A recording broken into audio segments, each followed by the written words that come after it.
This may come as a surprise to some of you, but Kadabra is one of my favorite Pokemon of all time, but it is the source of one of the biggest controversies that Pokemon has ever had. It was sued for hundreds of millions of dollars by a magician, Uri Geller, over the fact that Kadabra looked like him, even though it's yellow and it has a tail, so I don't really know how that works, but it was based off of him. That is true. And Kadabra was in a world of turmoil for hundreds of years, or more like a few decades, until just recently, Uri turned around and said, I'm sorry, I was the dickhead. You can use Kadabra again. A good ending, but how did we arrive at this point? I didn't know the whole story until now. We watched this video from Many Kudos. It was fantastic at breaking down the whole thing. The story is really ridiculous. The man behind Nintendo's $100 million nightmare. I expected to tell the story of the man who sued Nintendo into banning a single Pokemon from appearing for over 2 decades. What I didn't expect to find was a psychic who claims that an alien sphere gave him powers as a child, a lord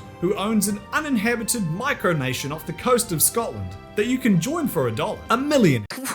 What? Kadabra was my favorite psychic type of all time. I could spiel about my childhood story of completing Pokemon Blue with just Kadabra over and over and over again. I've talked about this so much, multiple times. I would solo the entire game with just Kadabra. I loved it so much. Companies where to dig using only his mind. This is the story of Uri Geller and the psychic power he held over Nintendo for over 20 years. And by psychic power, I mean money! Uri Geller is an Israeli illusionist who claims to have real supernatural powers. These powers range from using his mind to free the Ever Given from the Suez Canal to psychically influencing soccer matches for at least Did he actually pretend to do that, or is that just an over-exaggeration? 26 years. But I want to believe they did that. He did it. As He the totally man did. who bends spoons. This isn't super impressive. I mean, I could do that. He does it with his mind though, which I guess is kind of impressive. It's kind of like significantly more impressive. Of eating an entire jar of Flintstones gummies in one go, but from a mysterious encounter with a sphere of light while in a garden near his house. A retired Israeli Air Force officer who was an eyewitness to this encounter recently validated this mystifying event. It was probably just like a reflection. It was just a reflection from like a TV or something, and they thought it was a mysterious flying object that blessed Mr. Geller with psychic potential. So was, along with his validation and, well, just a whole lot of other important details, are all absent from Uri's site. In an infamous 1973 episode of The Tonight Show starring Johnny Carson, Uri arrived anticipating an interview. Instead, Carson revealed a series of objects used by Uri in his routine, expecting him. Oh, they caught him! With the help of fellow magician and They sprung on him! James Randi. Carson had prepared these objects without informing Uri or his team, so that they couldn't be tampered with. We have only met. This scares me. How Uri wasn't able to foresee this with his powers of clairvoyance is unknown. No, he did foresee it, but he just needs to put on a show. He knew it was gonna happen. He has future sight, he has clairvoyance, he knew it was coming. He just had to put on a show and act as he will. It's not entertaining if he just brushes through it all and destroys it easily. He's got to pretend like there's a little bit of drama going on to make it entertaining. Surprisingly, he was unable to get it up, resulting in an uncomfortable 20 minutes of Uri stalling and making excuses while Carson respectfully rips into him and sells KFC. This disastrous appearance would start As you usually a lifelong rivalry between Uri and James Randi. But this embarrassment may well have made his career. In a New York Times Magazine article about James Randi, Adam Higginbotham notes, to an enthusiastic... Adam what? Higginbotham? Oh my god, what a name. Imagine rolling up to school and they're like, Adam Sandler, here. David Guetta, here. Tracy Higginbottom, or Botham. His failure, Uri found himself at the Pokemon Center in Tokyo. Like a reverse Jared Fogle, he was allegedly... Did you spawn there like an NPC? Yuri rolls up to the Pokemon Center like, how did I get here? What? Pokemon? What's one of those? His retelling implies that the children recognized him as the Pokemon Kadabra, better known in Japan as Yungara. Now, unless he was walking around... How did they recognize him as that, though? It's not like kids that are 5 years old are watching Uri Geller magic extravaganzas and also playing Pokemon at the same time and then catching Kadabra and then subsequently making their connection. I feel like that's an over-exaggeration. I feel like that's not actually true. Holding out a bent spoon. I don't know how a Japanese child in the late 90s would have recognized him, but... Exactly! How would a Japanese child recognize an English-speaking Israeli illusionist by looking at Kadabra? Because obviously he he looks exactly like a Kadabra does, right? I mean, he's got the big yellow mustache, the tail. He learnt about this homage to him, and he wasn't happy, launching an all-out legal war against Nintendo. Uri sought $100 million in damages. While he claims these damages were to his image, he aimed for the moon. I think we can see where he was actually. In an interview, Uri said, "They can't just make money out of my name and image and try to get away with it by changing the name of the card." Brother, you do not look like a Kadabra. I promise you. You do. I think it would be sick if I looked like a Kadabra. I had that nice, long, sleek jawline, a big, bushy tail to get the ladies running rampant, a spoon. But I don't have these things. These things are not things that we can get access to. I've already had several emails from people asking if it's really me on the card and saying how I must have been given a fortune by Nintendo for using my name. You did not get several calls by people. You're just making it up. At this point, we're just lying. Yes, lots of people rung me up on the telephone communication device and asked me if it's really me, the yellow alien-looking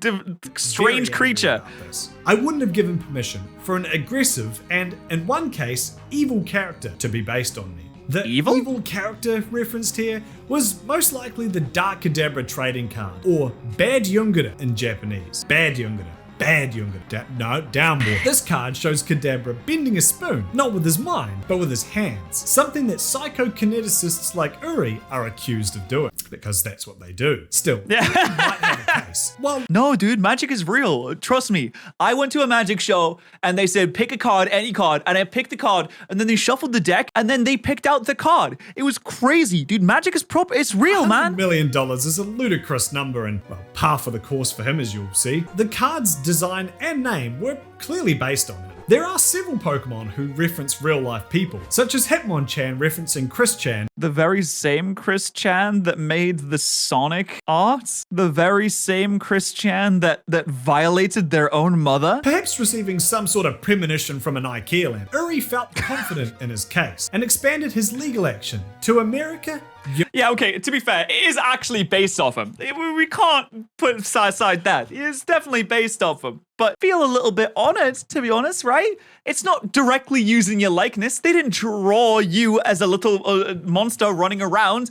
They made a creature and just named it after you because you're a cool magician. And you should take that as a good thing because you're not actually a proper magician. You don't actually bend the spoon with your mind because you already got exposed on the KFC show previously. Latin America and Australasia. Despite losing his case in the US, Nintendo felt that this was a bit too much trouble to make over some random middle evolution that nobody cared too much about. So, what? No, that's not true. I love Kadabra. I will lead the Kadabra Defense Force until the end of the days. I love Kadabra. Not even Alakazam. I don't care about Alakazam. I don't care about Abra. But Kadabra is my boy. I will defend him until I die. Until they put me in the ground 6 feet under. This required designers to create some unique workarounds. For example, this Abra has the unique ability to skip Kadabra and evolve straight to Alakazam. Even with these workarounds, 2007 was the last time we saw an Abra card printed, with the general shenanigans surrounding Kadabra and Uri Geller dissuading TCG designers from creating new cards. As of today, the Alakazam line has 33 different cards. There is 7 Kadabra cards. It's so sad. A group of trainers from the Diamond and Pearl games, known as the Stat Trainers, make an appearance in the anime. These trainers all have the same Pokemon that they have in Diamond and Pearl, except for Mira, who has an Abra in place of the Kadabra she has in-game. Speaking of... Yuri ruined so much Kadabra propaganda that could have been floating around, even in the games. If you try to evolve an Abra, or if you try to evolve a Kadabra into an Alakazam, Kadabra is the only one that you cannot stop, right? In Generation 5, I think, you cannot stop a Kadabra evolving. It's the only Pokemon you're not allowed to stop. Games. In a strange twist, Kadabra is still available in every game except for Scarlet and Violet. Not only that, but the Twisted Spoon item. That's why Scarlet and Violet sucks. I finally figured out the reason. It's not the frame rate, it's not the performance, it's not the lack of things to do in the overworld, it's not the lack of voice acting, making all the characters seem flat and lifeless. It's the lack of Kadabra. That's the real problem here. Which increases psychic type moves, has been present in every game since holdable items were introduced. I wish I had an explanation for why the TCG and anime were affected, but the games weren't. But they're really... Oh yeah, Uri allowed Kadabra to come back in 2020. But Scarlet and Violet is the first game that they didn't put Kadabra in. Oh my god. You know what? I think they didn't put Kadabra in the game out of spite. I think that the Pokemon company looked at Uri saying that, oh, I'll drop the lawsuit. You won't get sued by me anymore. And they said, no, fuck you. I'm not gonna put the Pokemon in the game now. Shut up. Shut up, Uri, you dick. If it wasn't obvious already, the man who locked himself in a $100 million lawsuit over a character that made Nintendo about $14 has a history of frivolous lawsuits. Yeah, he's an Many of old these man center now. Around They say old dogs can't learn new tricks, but just 3 years ago, an over 70-year-old man admitted that he was wrong. Geller's longtime rival, James Randi, the skeptic who helped Johnny Carson expose him back in 1973. Randy's book, The Truth About Uri Geller, which today sounds like the kind of exposed video some mid-range commentary channel would make, really No, that's a Sunny Feed 2 video right there. I can't believe he made an exposed video just on one magician. Or exposed book. How do you write a whole ass book just about how one guy isn't actually bending spoons with his mind? It's a paragraph, buddy. That's a couple of sentences at best. managed to bend Uri's spoons out of order. After losing 3 separate lawsuits against Randy, Uri had to pay over $140,000 in legal fees. To add insult to injury, Randy recounts, I could not afford to defend a case that Geller had brought against me in Japan for millions and millions of yen. The court lowered the charge from libel to insult. I lost the case by default, and the judge gave Geller Isn't it in Japan where they have a 99% prosecution rate? So if you get charged with a crime, that's it. It's GG's.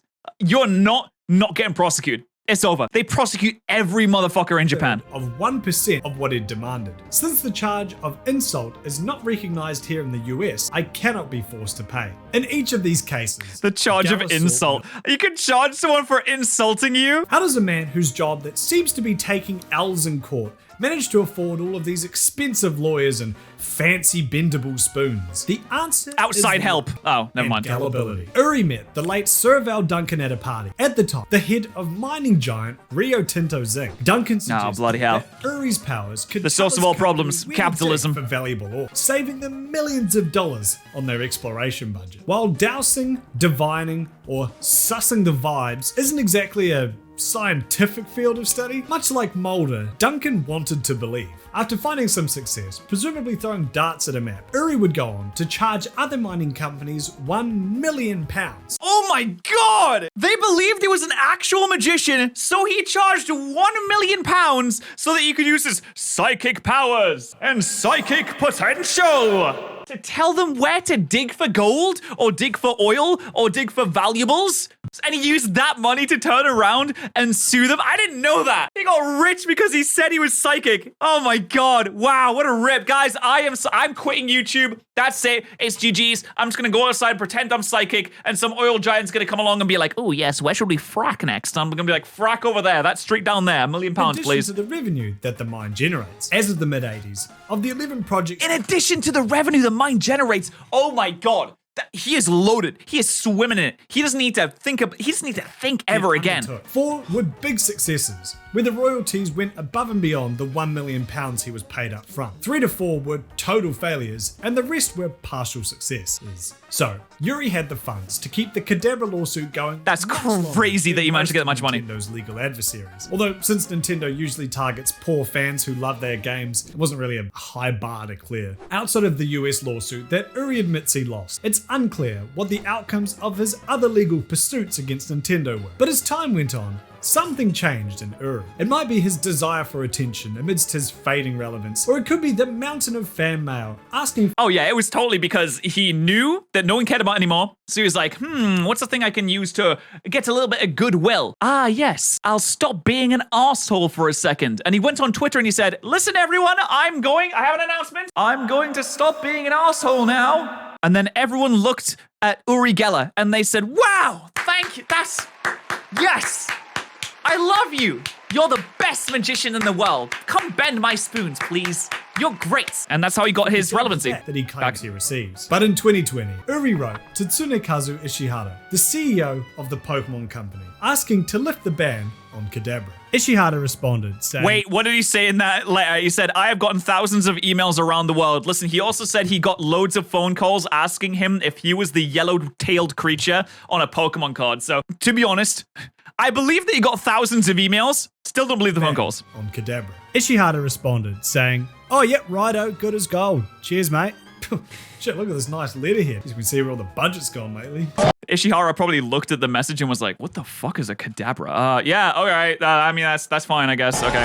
Now, to Geller's credit, he does seem to regret his litigious actions against the Pokemon Company. In videos he's posted to Twitter, he's even set up a small tribute to Kadabra in his own... Whoa, wait, he's like over 70? Dude, he looks really good for an over 70-year-old, to be honest. Like, he's aged very well. It must be the millions of pounds that he scammed from oil giants. Kadabra has made one small cameo appearance in the Pokemon Evolution miniseries. Yeah. And halfway through making this video, it was announced that he would be returning to the TCG for the first time in 20 years. Yes! God, it's about time. His video game appearances. Scarlet and Violet, the first games to come out since Geller lifted his ban, are the only ones where you can't get Kadabra. These days. Yeah, but they're just spiting him. At this point, they said, well, maybe we don't want Kadabra, actually, which sucks because I absolutely love Kadabra. But the only thing that I love more than Kadabra is you supporting the channels that we react to. Many kudos is absolutely fantastic. Hit that subscribe button and that like, but also subscribe to this channel if you like it as well. Also, if you want to suggest a video, join the Subnoodle Discord server. Links in the description. I take video suggestions from the Discord server all the time. Links in the description. I take video suggestions from the Discord server all the time.